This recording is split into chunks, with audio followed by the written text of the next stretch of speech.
What if the Philippines, the land of more than 7,000 islands, was never just a paradise of beaches and mountains, but a hidden chapter in the Bible itself? What if this nation, overlooked by history, was once the legendary Ophir, the source of King Solomon's gold, ivory, and treasures that built the glory of Israel? For centuries, scholars have debated where Ophir was: Africa, India, Arabia. But what if the answer has been hiding in plain sight across the seas of Asia, in a land destined for prophecy? Tonight, we open a door few have dared to touch. From Noah's sons after the flood, to Solomon's fleets on mysterious voyages, to the Christian heart of Asia standing beside Israel in modern times, this is not just history. This is prophecy unfolding. Chapter 1. The Ancient Lineage. From Noah to the Islands. After the waters of the great flood receded and the ark of Noah rested upon the mountains of Ararat, the world began again. The old civilizations had been swept away, and 3 sons, Shem, Ham, and Japheth, stood as the new pillars of humanity. From their descendants, nations would rise, cultures would form, and history itself would unfold. The book of Genesis, chapter 10, often called the Table of Nations, records this great division: who went where, who became what people, and how the world as we know it was born. It is here, at this ancient table, that a hidden thread begins, a thread that may stretch all the way to the islands of the Philippines. For the casual reader, Genesis 10 is nothing but a long genealogy, a litany of names difficult to pronounce and easy to overlook. But to the discerning eye, it is a prophetic map. Every name marks a root. Every root grows into a civilization, and every civilization leaves echoes that still resound in modern nations. If Genesis 10 is a map of nations, could the Philippines, an island nation unmentioned by name, actually be one of its hidden branches? The Bible was written in the heartlands of the Middle East, but its vision stretched to the ends of the earth. Was this distant archipelago already foreseen in the bloodlines of Noah's sons? Tradition tells us that Japheth, the eldest son, became the father of many of the peoples of Europe and Asia. His children, such as Gomer, Magog, and Madai, scattered across the northern continents, planting seeds of empire. Some traditions even suggest that the descendants of Gomer's son, Togarmah, pressed further eastward, venturing into the far reaches of Asia. Could their migrations have reached as far as the Pacific? Could they have touched the islands that would one day be called the Philippines? But Japheth's line was not the only stream. Ham, the second son of Noah, produced Cush, Mizraim, Put, and Canaan, builders of mighty civilizations: Egypt, Babylon, Canaanite kingdoms that clashed with Israel itself. While Ham's lineage often bore the weight of Noah's curse upon Canaan, their history was marked by strength, ingenuity, and resilience. There are scholars and speculative traditions that wonder, did some of Ham's descendants push beyond Mesopotamia, beyond India, into Southeast Asia, mingling with the sons of Japheth? If so, then the Philippines may carry within its veins not one, but 2 great biblical lineages: Japheth's expansive vision and Ham's indomitable will. An island people not descended from a single line, but from a convergence. The Philippines as the meeting ground of Japheth and Ham, 2 rivers of destiny flowing into one. This intermingling could explain the diversity of the Filipino spirit: adaptable, resilient, able to blend with many cultures and yet remain distinct. It would mean that their story is not peripheral, but central to the drama of nations, written into the DNA of Genesis itself. This is not merely a question of ancestry, it is a question of identity. If the Philippines truly carries the legacy of both Japheth and Ham, then its destiny is not accidental. It was forged in the very first chapter of humanity's rebirth, when the world was divided by God's hand. Consider also Noah's prophetic words over his sons. Over Japheth he declared, "May God enlarge Japheth, and may he dwell in the tents of Shem, and may Canaan be his servant." Genesis 9:27. Japheth was destined to expand, to stretch across continents, to inhabit new lands. Could the farthest reaches of his blessing have been fulfilled in the Pacific Islands? Could the Filipino diaspora, now spread to every corner of the earth, be living proof of Japheth's enlargement? Meanwhile, Ham's descendants, though burdened by prophecy, built some of the most enduring civilizations. Egypt's monuments, Canaan's fortified cities, Babylon's gardens, all testify to their mark upon history. If their blood also flowed into Southeast Asia, then the Philippines may embody not only Japheth's blessing of expansion, but Ham's heritage of building, surviving, and shaping culture, a nation both scattered and rooted, both blessed and tested. This is no trivial speculation. If true, then the Philippines is more than a collection of islands. It is a living convergence of prophecy. A nation with deep biblical roots, carrying within it the echoes of Noah's sons, woven into the very fabric of God's plan for nations. History often ignores the Philippines in the grand sweep of civilizations. Empires rose in Mesopotamia, Egypt, Greece, and Rome. Scholars debate the role of Africa, the Americas, and Europe in biblical prophecy, but the islands of the Pacific are rarely mentioned. Yet perhaps this is the greatest mystery of all, that God hides his treasures in unlikely places. The land of Ophir, famed for its gold, is still disputed. Some place it in Africa, others in Arabia. But could it be that the same lineage that gave rise to nations of renown also stretched to Ophir, and that Ophir itself was in the Philippines? The clues begin with bloodlines, but they do not end there. For lineage sets the foundation, but prophecy sets the destiny.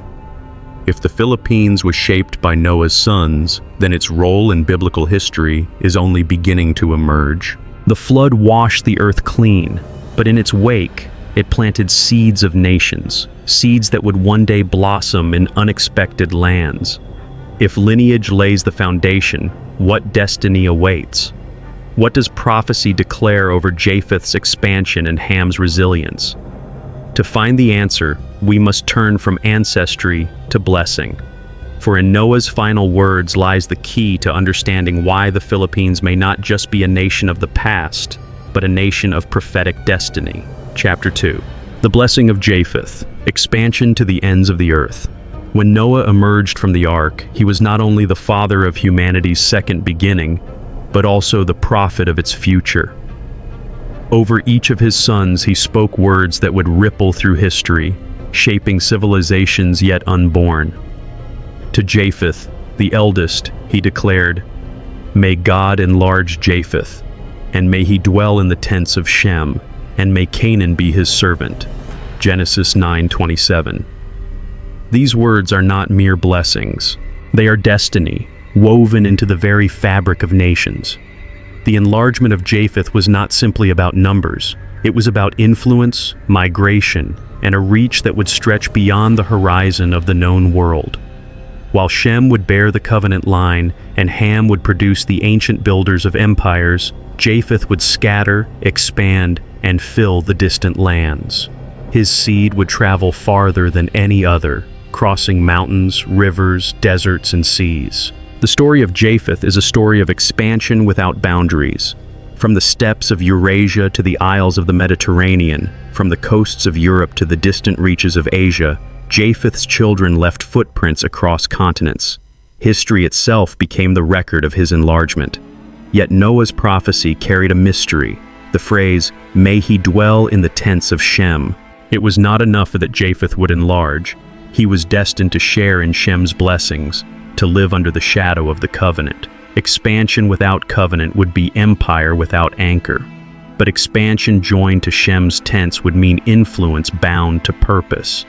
Now consider the Philippines through this lens, a nation of islands, scattered across the Pacific, and yet deeply marked by a Christian identity, a faith rooted in the line of Shem, through Abraham, Israel, and ultimately Christ. Could this be Japheth dwelling in the tents of Shem? Could the Filipino people, descendants of scattered lineages now living under the faith of Shem, embody the prophecy spoken at the dawn of nations? The Philippines has been given an unusual gift of expansion, not through conquest, but through presence. Today, Over 10 million Filipinos live outside their homeland. They work in distant cities, raise families in foreign lands, and carry with them not only their culture, but their faith. In the Middle East, in Europe, in North America, in Africa, in every continent, the Filipino presence is felt. This is Japheth enlarged, scattered to the ends of the earth. And what do they carry with them? Not gold or silver, not armies or empires, but songs of faith, devotion to family, and a quiet resilience that testifies to something greater than themselves. While other diasporas often assimilate and disappear, the Filipino diaspora remains distinct, like salt that preserves, like light that shines in unexpected places. Could this persistence itself be a sign of Japheth's blessing? The enlargement of Japheth was not just geographic, it was cultural. Japheth's descendants gave rise to civilizations that shaped art, science, philosophy, and trade. They crossed borders not only with ships, but with ideas. Likewise, Filipinos have become cultural bridges in the modern world. They serve in hospitals, teach in schools, sing in churches, and labor in industries far from home. They are often invisible in the chronicles of power, but indispensable in the fabric of life.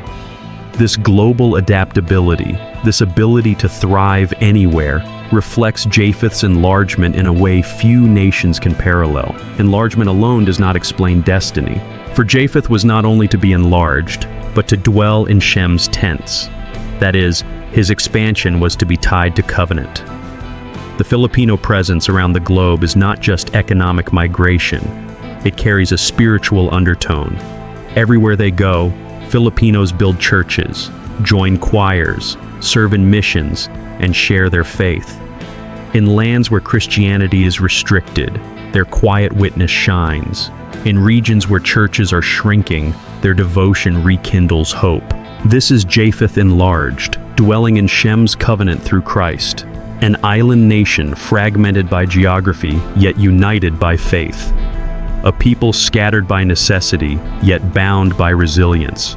A diaspora spread across the globe, yet carrying the light of Shem's tents wherever they go.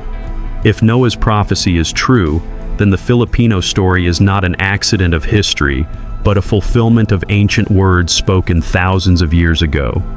Enlargement in the biblical sense was never neutral.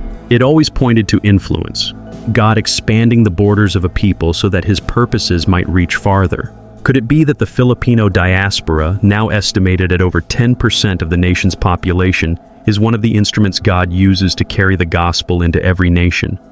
Could it be that in their songs, their prayers, and their sacrifices, the words of Genesis 9:27 are being fulfilled before our eyes?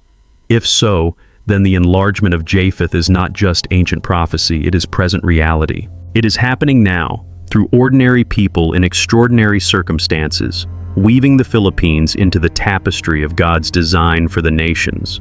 Enlargement explains the global presence of Filipinos. But what about their roots? Where did this adaptability, this resilience, this spirit of endurance come from? History whispers of a land of gold, of fleets that sailed every 3 years, of treasures that fueled the kingdom of Solomon. Could Japheth's enlargement also be tied to a mysterious land? A land whose identity has puzzled scholars for centuries? And what if this global adaptability, the very enlargement of Japheth we see today, is linked to a legendary land of wealth, Ophir, a place some believe was none other than the Philippines, a land of gold, ivory, and mystery, hidden in plain sight. To uncover this, we must follow the ancient ships of Solomon and their secret voyages to the ends of the earth. Chapter 3. The Lost Lands, Ophir and Tarshish revisited. The Bible speaks of lands so mysterious, so drenched in wealth, that they almost vanish into legend. Among these names, one stands above all, Ophir. In 1 Kings 10:22 we read, "For the king had at sea a navy of Tarshish with the navy of Hiram. Once in 3 years came the navy of Tarshish, bringing gold and silver, ivory, apes, and peacocks." To the ancient Israelite, Ophir was not just a location, it was the beating heart of Solomon's glory. Every 3 years, great fleets returned, their hulls heavy with treasures. Gold that dazzled the temple, ivory that adorned palaces, exotic animals that astounded the court of Jerusalem. Ophir was the lifeblood of the empire's splendor, yet its location has been lost to history. Africa, India, Arabia, each has been proposed, and yet the mystery remains. Look closely at the list of goods: gold, ivory, apes, and peacocks. Now compare them with the Philippines, a land renowned for its ancient gold craftsmanship long before European colonization. Archaeologists have unearthed ornaments and regalia of pure gold, fashioned by Filipino hands centuries before Spain arrived. Ivory was also present, traded through maritime networks that connected Southeast Asia with India and beyond. As for apes and peacocks, creatures exotic to the Middle East, these were abundant in the lands of Southeast Asia. Could it be that the ships of Solomon sailed farther than scholars have imagined, all the way to the islands of the Pacific? The Philippines, sitting at the crossroads of the ancient maritime trade routes, was connected with India, China, and the wider world through networks of commerce long before colonial history was written. Chinese chronicles speak of golden islands to the south. Indian traders brought with them beads, textiles, and rituals exchanged for the riches of the islands. Could these same routes have once carried Phoenician and Israelite sailors to the shores of Ophir? And what if Ophir was not alone? What if Tarshish, the other legendary port of wealth, was connected as well? Some scholars identify Tarshish with Spain, others with distant trading posts in the western Mediterranean. Yet Isaiah 69 speaks prophetically. Surely the islands look to me. In the lead are the ships of Tarshish, bringing your children from afar with their silver and gold to the honor of the Lord your God. Tarshish is not merely a location. It is a symbol of maritime power, a center of global trade. If Ophir was the source of wealth, Tarshish was the network that carried it to the world. Could the Philippines have been both? The hidden mine and the bustling port, the Ophir of Solomon's treasure and the Tarshish of Isaiah's vision? On one side, Ophir, the land of gold. On the other, Tarshish, the hub of seafaring commerce. Together they form the axis of ancient prosperity. And standing between the Indian Ocean and the Pacific, the Philippine Islands fit this description with uncanny precision. If this is true, then the Philippines is not merely a footnote in history. It is a missing piece of biblical geography, a forgotten land that supplied God's chosen king with the wealth to build his temple, a land hidden in the folds of Scripture waiting to be rediscovered. But prophecy is never about wealth alone. If Ophir and Tarshish were merely about gold and ivory, their significance would have ended with Solomon. Instead, their names echo through the prophets, invoked not only as places of riches, but as symbols of God's unfolding plan. When Isaiah speaks of the ships of Tarshish bringing silver and gold to honor the Lord, he is pointing to a future where maritime nations will participate in God's glory. The wealth of nations, once feeding empires, will one day serve the kingdom of God. Could the Philippines be such a nation? A maritime people scattered across seas, once known for their golden treasures, now known for their faith. If they were Ophir in Solomon's time, providing wealth for the temple, could they now be Tarshish in the age of the gospel, carrying faith across the oceans? Millions of Filipinos leaving their homeland, not with gold-laden ships, but with songs of worship, prayers whispered in foreign lands, and testimonies of Christ. The treasures are no longer material but spiritual. The enlargement of Japheth has turned Ophir's gold into living faith, carried by ordinary men and women to every corner of the globe. What once made the Philippines valuable to kings was its resources. What makes it valuable to God is its faith. Gold can be spent, ivory can decay, even peacocks grow old. But faith endures, and when a nation becomes a vessel of faith, it shines brighter than all the riches of Solomon. The mystery of Ophir and Tarshish, then, is not solved merely by maps and archaeology. It is solved by prophecy. The Philippines may indeed be the forgotten Ophir of Solomon's fleets, the hidden Tarshish of Isaiah's vision. But what matters most is not whether we can pinpoint a location on a map. What matters is what these names represent. a divine pattern where wealth, influence, and seafaring power are turned toward God's purpose. And if the Philippines is truly Ophir reborn, then its role in history is far from finished. For prophecy teaches us that nations are not accidents, they are instruments. Instruments of blessing or of judgment, depending on how they align themselves with God's covenant. Ophir gave gold to Solomon's temple. Today, the Philippines may give something even greater, the testimony of faith to a world in need. But wealth alone does not define prophecy. Gold can adorn a temple, but only faith can make it holy. And here, the Philippines shines brighter than gold. For in the heart of Asia, among countless religions, one nation stands as a beacon of Christianity. How did this island people, once tied to the mysteries of Ophir and Tarshish, become the largest Christian nation in the East? Chapter 4. A beacon of faith, the Christian nation of Asia. Across the vast continent of Asia, where the chants of Buddhism echo in temples, where the call to prayer resounds from mosques, where the mantras of Hinduism rise in the smoke of incense, there stands a nation that is different, small in land, scattered across thousands of islands, and yet mighty in spirit, the Philippines. This archipelago is more than a collection of shores and mountains. It is the largest Christian nation in all of Asia, a continent of over 4 billion souls. More than 80% of its people identify as Catholic, with millions more belonging to Protestant and evangelical traditions. In a region where Christianity often struggles to gain foothold, the Philippines is a lighthouse, a beacon of faith shining over turbulent seas. Surrounding nations kneel before idols, temples, and ancestral spirits. Yet here is a nation where crosses rise above villages, churches crown the skylines, and processions fill the streets with prayer. The Philippines is not hidden in the shadows of Asia's religions. It stands as a flame, visible for miles in the spiritual night. But this story is not just about numbers. It is about identity. Christianity in the Philippines is not a borrowed garment, loosely worn. It has sunk deep into the fabric of culture, woven into songs, festivals, family traditions, and even politics. From the ringing of church bells to the devotion of everyday prayers, faith in Christ has become the pulse of the nation.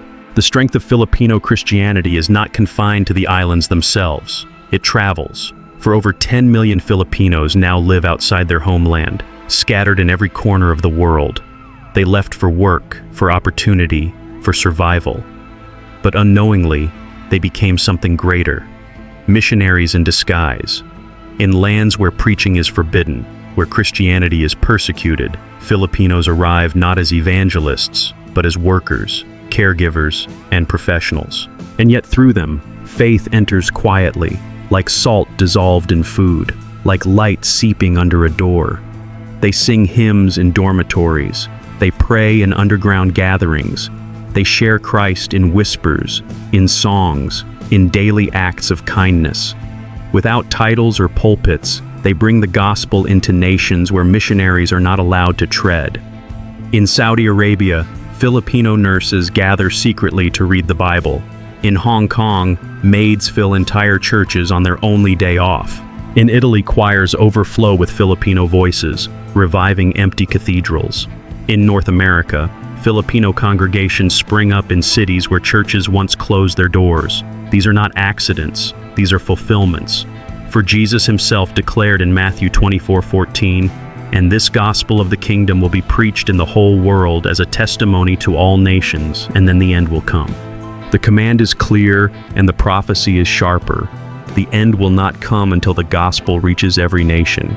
Could it be that the Philippines, through its vast diaspora, is part of this fulfillment? Could their global scattering be the hidden hand of God, enlarging Japheth, to ensure that the name of Christ is spoken in the farthest corners of the earth? And Revelation 7:9 paints the vision of that fulfillment. "After this I looked, and there before me was a great multitude that no one could count, from every nation, tribe, people, and language, standing before the throne and before the Lamb. Among that multitude will be Filipinos, not only those from the islands, but those who carried the gospel into deserts, into foreign cities, into lands of persecution. They will stand not as forgotten workers, but as warriors of faith, clothed in white, singing the song of salvation. And so the Philippines becomes more than geography. It becomes symbol, a lighthouse in Asia, a missionary force without borders, a living testimony that prophecy is unfolding even now. Wealth can fade, but faith endures. Empires rise and fall, but the gospel marches forward, often through those least expected. For while the Philippines shines as Asia's beacon of Christianity, its destiny is also tied to one of the Bible's most sobering promises. I will bless those who bless you, and whoever curses you, I will curse, and all peoples on earth will be blessed through you. Genesis 12:3. These words, spoken to Abraham, established an eternal covenant with Israel. Nations would rise or fall depending on how they treated God's chosen people. Suspense builds. What does this mean for the Philippines? History records something astonishing. At one of the darkest moments of the 20th century, during the Holocaust, when nations closed their doors to the Jewish people, the Philippines opened hers. Over 1,200 Jewish families were welcomed into Manila, escaping the horrors of Nazi persecution. Years later, in 1947, when the United Nations voted on the creation of the modern state of Israel, only one Asian nation stood in favor: the Philippines. Against all odds, this small island nation aligned itself with the eternal covenant, and the Bible declares that blessing follows those who bless Israel. Could this be why the Philippines, despite poverty and political turmoil, continues to endure? Could its faith, its diaspora, and its unique bond with Israel position it as a prophetic nation for the end times? And so the story sharpens once more. For if the Philippines is Ophir in the past, a beacon in the present, then its future may rest in the way it blesses Israel. History tells us it has already done the unthinkable. But prophecy demands we ask, what blessing, or what cost, awaits a nation that stands with God's chosen people? Chapter 5. Blessing Israel, the prophetic favor. History has a way of revealing the true heart of nations, not in times of prosperity, but in moments of great trial. In the 20th century, while the world trembled under the shadow of war, while millions of Jewish families faced annihilation under Nazi persecution, one small Asian nation made a decision that would echo into eternity. That nation was the Philippines. The story begins in World War II. As Hitler's armies spread terror across Europe, the Jewish people were hunted, herded into ghettos, and sent to their deaths in camps. Nation after nation turned them away. Ships carrying refugees were rejected from ports, left to wander the seas with nowhere to go. Yet in 1939, under President Manuel Quezon and the Commonwealth government, the Philippines opened its doors. Over 1,200 Jewish refugees found sanctuary in Manila. They arrived not to barbed wire or closed gates, but to welcome and safety. In a world where compassion was rare, this small nation stood apart. Do you hear the whisper of Genesis 12:3? I will bless those who bless you, and whoever curses you, I will curse, and all peoples on earth will be blessed through you. The Philippines blessed Israel's children in their darkest hour. While powerful nations hesitated, the islands extended mercy, and the promise of God cannot be broken. The story did not end there. In 1947, as the nations of the world gathered in the United Nations to vote on Resolution 181, which would establish the modern state of Israel, the Philippines cast its ballot. Among all the nations of Asia, only one stood in favor of Israel's rebirth: the Philippines.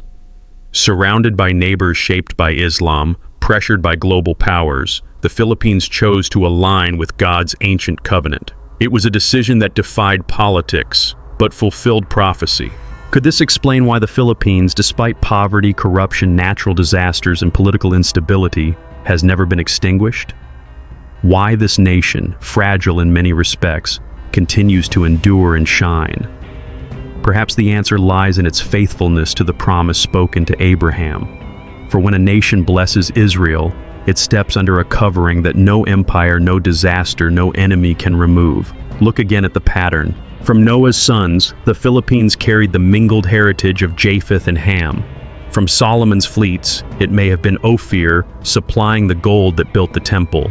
From Christ's command, it became a missionary force, sending the gospel across the seas. And in modern times, it has blessed Israel, aligning itself with the eternal covenant of God. Could this be why the Philippines stands as a prophetic beacon in Asia, a small nation with a global voice? Geography alone cannot explain this. The Philippines sits in Southeast Asia, a region rising in global importance. Its islands lie on trade routes connecting the Pacific to the Indian Ocean, the East to the West. Strategically, it is invaluable. Politically, it has long been an ally of Western powers. But prophecy looks deeper. What sets the Philippines apart is not its alliances with nations, but its alignment with God's people. The Philippines has endured colonization by Spain, occupation by Japan, and influence from America. It has weathered storms both natural and political. Yet through it all, its Christian identity has not faded. Instead, it has grown. And when the moment came to choose whether to close its doors to Israel or to open them, the Philippines chose blessing. That choice may well be why, in a region dominated by other faiths, the Philippines shines with the light of Christ. But this blessing comes with responsibility. Prophecy teaches that to bless Israel is to share in its destiny. That means the Philippines is not a passive observer of history. It is a participant. Its position in Southeast Asia, its diaspora across the globe, its faith rooted in Christ, all of these make it a vessel in God's unfolding plan. And yet, prophecy is never without tension. To stand with Israel is to invite the gaze of the nations. It is to take a side in the greatest story ever told, the story of God's covenant and the opposition of the world. The Philippines has already chosen once. Will it choose again in the days ahead, when the nations gather against Jerusalem, when alliances shift, when pressure mounts? Its destiny may depend on it. The Bible never names the Philippines outright. You will not find its name in Genesis or Revelation. And yet prophecy whispers its presence. From Noah's sons to Solomon's fleets, from the cross to the diaspora, could this island nation be God's hidden vessel? A nation whose past is tied to Ophir, whose present shines as a beacon of faith, and whose future may hold a prophetic role in the great story of Israel and the nations. The mystery remains. If Ophir hides in the Philippines, what of Tarshish, the land of Jonah's flight, the symbol of seafaring power in the prophets? Could Tarshish be another piece of the puzzle, another hidden identity waiting to be revealed? That mystery we will uncover next time. The story of the Philippines in prophecy is not only about maps, gold, or forgotten voyages. It is about what endures when kingdoms fall and treasures fade. If this island nation was once Ophir, if its people now carry the enlargement of Japheth and the blessing of Shem's tents, then the true wealth of the Philippines is not in its shores, it is in its faith. For us today, especially in our later years, this story reminds us of three things. First, that no nation or person is overlooked by God. The Philippines may seem small beside empires, yet prophecy may have hidden it for such a time as this. Second, that blessing Israel is not a relic of the past, it is a living covenant. To honor God's people is to step under His covering. And third, that our greatest legacy is not what we build or accumulate, but what we pass on in faith. Life, like prophecy, is a journey across seas. We may not command fleets or discover Ophir, but each of us can be a vessel of blessing, carrying the treasure of faith to our families, communities, and even nations. That is a wealth that will outlast time itself.